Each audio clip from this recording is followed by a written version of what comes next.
Syria হলো এমন এক শহর যেটাকে হাদিসের ভাষায় বলা হয় শাম। কি বলা হয়? শাম। বিলাদুস শাম যখন আবাদ হয়ে যাচ্ছে, ও মুসলিম উম্মার যুবকেরা, ও মুসলিম উম্মার যুবকেরা, হাদিস থেকে প্রমাণ পাওয়া যায় বিলাদুস শাম বিজয়ী হলে আস্তে আস্তে বিলাদুস শাম এবং খোরাসানের বাহিনী ফিলিস্তিনের দিকে রওনা হবে। মোল্লার দৌড় পুরো পৃথিবীতে, পুরো পৃথিবীর সবচাইতে বড় তাগুত জালেম America, Russia, Britain, France, Germany, Italy সহ সবগুলোকে পরাজিত করে মোল্লারা দেখায় দিছে মোল্লার দৌড় মসজিদ পর্যন্ত শুধু নয়, মোল্লার দৌড় পুরো পৃথিবীর সবকিছু ইসলামী শাসনের অধীনস্থ করার পর্যন্ত পৌঁছাবে ইনশাআল্লাহ। আজকে আপনাদেরকে আরেকটা সুসংবাদ দেই। সিরিয়ার যুগ যুগ ধরে চলে আসা ভয়ঙ্কর এক বিভৎস স্বৈরা শাসক, এই শিয়া নেতা বাশার আল আসাদ, যার বাবা ছিল হাফেজ আল আসাদ, হাফেজ আসাদ যাকে বলা হইতো, এদের যুগ যুগ ধরে এদের স্বৈরা শাসন চলতেছিল পুরো পৃথিবীতে। এত বড় আন্দোলন কখনো হয় নাই সিরিয়াতে। যত বড় আন্দোলন 2012 সালে হয়েছিল। কত সালে? 2012 সালে, যেটাকে বলে আরব বসন্ত। কি আরব বসন্ত এমন হয়েছিল। আচ্ছা বলেন, কোটা আন্দোলনে যে শেখ হাসিনার পতন হইল, সব গড় থেকে বা সব এলাকা থেকে লোক কি রাস্তার বাইরে ছিল? সত্যি কইবেন? লাগছে। কিন্তু আরব বসন্তে সিরিয়ায় 2012 সালে এমন কোন এলাকা ছিল না, এমন কোন রাস্তা ছিল না যেটা বাশার আল আসাদের বিরুদ্ধে জনগণ দখল করে নাই। এমন কোন রাস্তা ছিল না। গোটা আরব একত্রে জেগে উঠছিল। এরপরেও সমস্ত মানুষ রাস্তায় আসার পরেও এই বাশার আল আসাদ ক্ষমতা ছাড়ে নাই। উল্টা সেনাবাহিনী দিয়া প্রতিদিন শত শত মানুষকে গুলি কইরা পাখির মতো রাস্তায় শোয়া দিয়া সে এখন পর্যন্ত ক্ষমতায় ছিল। কিন্তু সুবহানাল্লাহ, আজকে এই তো 3-4 দিন আগে সিরিয়ার আলেপ্পো মুজাহিদ বাহিনী দখল করেছে। কুখ্যাত বাশার আল আসাদ, যে কিনা ছোট ছোট বাচ্চাদেরকে তার সৈনিকদের দিয়া বেলুনের দিয়া খুঁচায়া খুঁচায়া হত্যা করতো, নাউজুবিল্লাহ।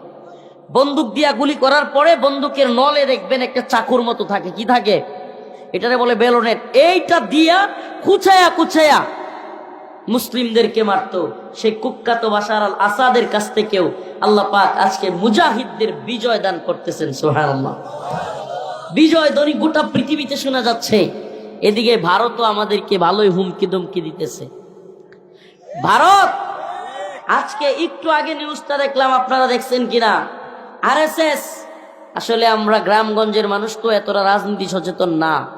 আরএসএস হলো ভারতের সবচাইতে ভয়ঙ্কর এবং হিংস্র একটা দল। আরএসএস হলো ভারতের সবচাইতে পাওয়ারফুল এবং ক্ষমতাসীন একটা সংগঠন। এই আরএসএস, যেটা কিনা বিজেপি, শুনেন না, মোদির দল, মোদির দলের নাম কি? বিজেপি। এই বিজেপিরও প্রধানতম দল হইল আরএসএস। প্রধানতম দলের নাম কি? আরএসএস। আরএসএস এর রাজনৈতিক শাখা হলো বিজেপি। আরএসএস এর রাজনৈতিক শাখা বিজেপি। এই বিজেপির প্রধানতম দল যেটা আরএসএস, সেই আরএসএস আজকে ঘোষণা দিয়েছে তারা কি বাংলাদেশ দূতাবাস ঘেরাও করবে। বাংলাদেশ দূতাবাস কি করবে? এই রাজনীতি সচেতনতা যাদের নাই এদেরকে বোঝানো কঠিন। একটা দেশের প্রধানতম দূতাবাস ঘেরাও করা, সেখানে আক্রমণ করা মানে হলো সে দেশের সাথে অনেকটা যুদ্ধ ঘোষণা করা। তাইলে বুঝেন আমরা কতটা হুমকির মধ্যে আছি, কল্পনা করা যায়? হ্যাঁ, আমরা আছি অমুক পীর আর তমুক পীর লইয়া, ফু মারলে ভালো হয়ে যায়। এগুলো থাকতো না। এগুলো নিয়ে যুদ্ধে রক্তক্ষয়ী সংঘর্ষের দরকার নাই। এগুলো বন্ডামি, গান বাজনা, মাদক, এটা সেটা, এগুলো এমনিতেই আল্লাহ পাক কোরআনে বলছেন, ইযা জাআ নাসরুল্লাহি ওয়াল ফাth ওয়া রাআইতান নাসা ইয়াদখুলুনা ফি দীনিল্লাহি আফওয়াজা।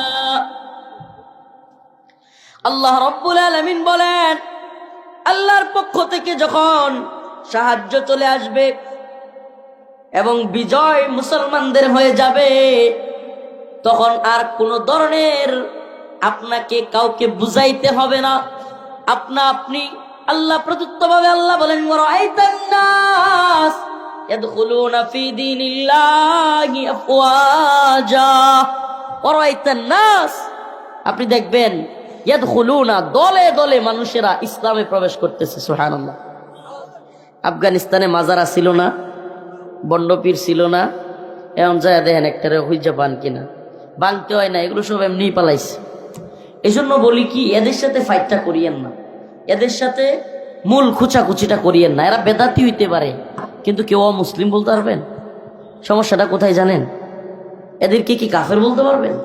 বিদাতি, এটা সত্য, কিন্তু কাফির তো বলা যাচ্ছে না। যেহেতু কাফের বলা যাচ্ছে না, অলরেডি ভারত আমাদের উপর আক্রমণ করতেছে, ইসকন বাংলাদেশে আমাদের মুসলমানদেরকে হত্যা করতেছে, এমতো অবস্থায় মুসলমানরা যদি আমরা ঝগড়া করি, এটাই চায়।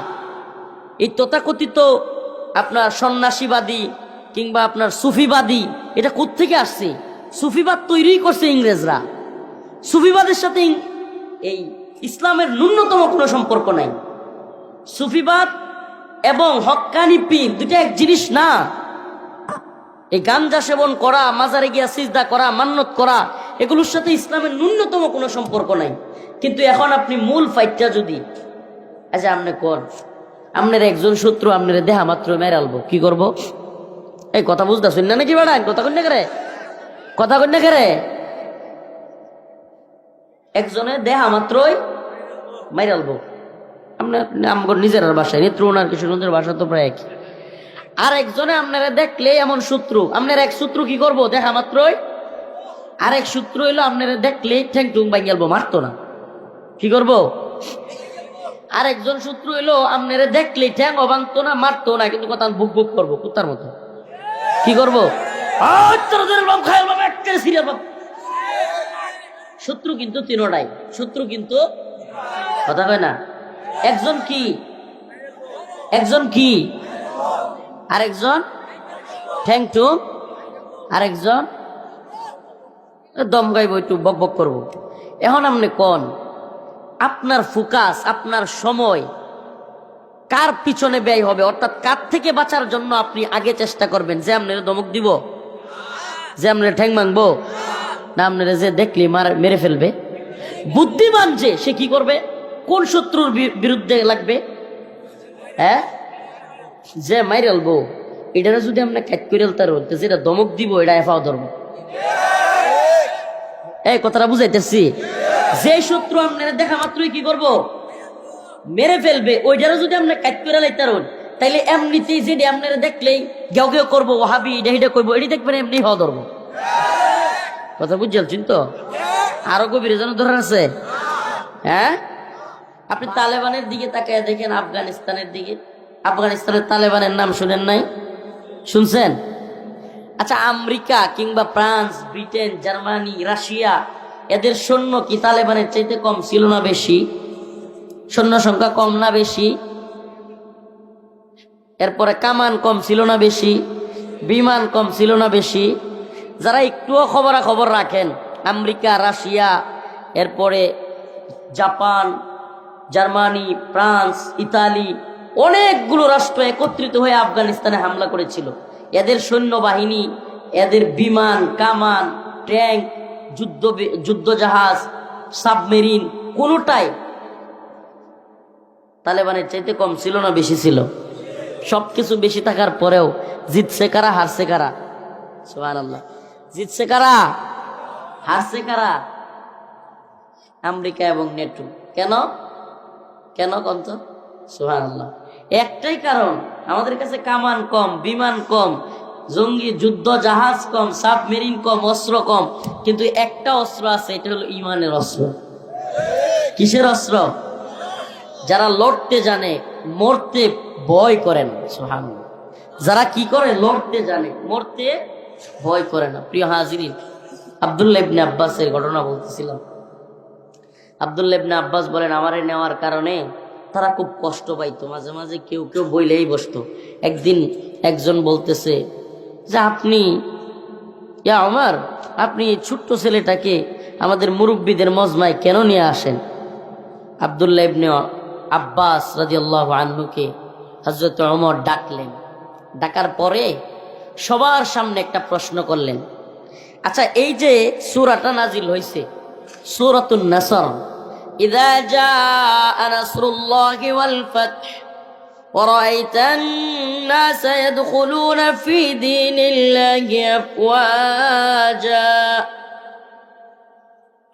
فسبح بحمد ربك واستغفره إنه كان توابا।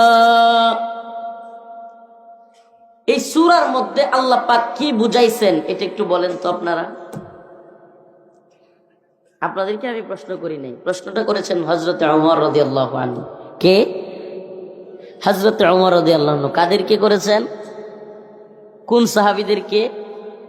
প্রশ্ন করতেছি কেন জানেন? তাইলে না আলোচনার মাঝে থাকা যায়, নাইলে কিন্তু ঘুমায় যাবেন, আর নাইলে বই বই বাদাম খাইবেন আর ওয়াজ শুনবেন না। আব্দুল্লাহ ইবনে আব্বাস রাদিয়াল্লাহু আনহুকে কেন মুরব্বীদের মজমায় নেওয়া হয়? এজন্য হযরত ওমরকে যখন বদরের মুরব্বী সাহাবারা, কিবারে সাহাবারা প্রশ্ন করলেন কেউ কেউ, তখন আব্দুল্লাহ ইবনে আব্বাস রাদিয়াল্লাহু আনহুকে হযরত ওমর ডাক দিলেন। ডাক দিয়া মুরব্বীদেরকে সহ সবাইকে প্রশ্ন করলেন, আচ্ছা বলেন তো আল্লাহ পাক এই সূরা নাজিল করে কি বুঝাইতে চাইলেন? অনেকে উত্তর দিলেন যে আল্লাহ পাক বুঝাইলেন যখন বিজয় আসবে তখন তো সবাই দলে দলে মুসলমান হবে, এটাই তো বুঝাইছেন, আমরা তো এটাই জানি। অন্য আরেকজন বললেন, আমরা যতটুকু বুঝি আল্লাহ পাক প্রশংসা করার কথা বলতেছেন, আল্লাহর কাছে ক্ষমা চাওয়ার কথা বলতেছেন, যেহেতু বলেছেন ওয়াস্তাগফির, এগুলোই আমরা বুঝি।